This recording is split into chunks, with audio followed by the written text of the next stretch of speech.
Hi all, today we are on Windows 11 and we're taking a look at the webcam not working issue. Let's get into it.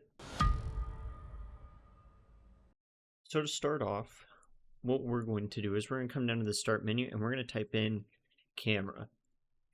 So we do this for a couple reasons. One of them is to see if we get an error like this that says no camera attached, or if your camera pulls up and it's just a black screen.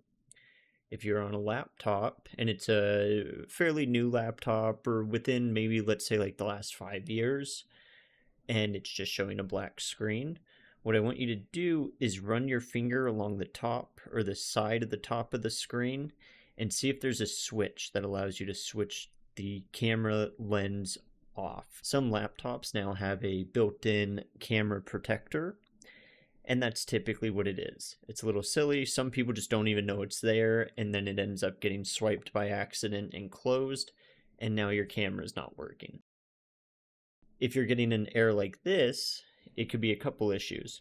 If you are using a built-in camera on a laptop, then you probably need to check if there's drivers updated. I just posted a video earlier today about CCleaner and how you can update drivers and check and see if there are any available for camera, graphics, or anything along those lines, and run those updates. Alternatively, if you get this error code and you have a camera that is plugged into your computer, then you may want to unplug and replug the camera in, restart your computer.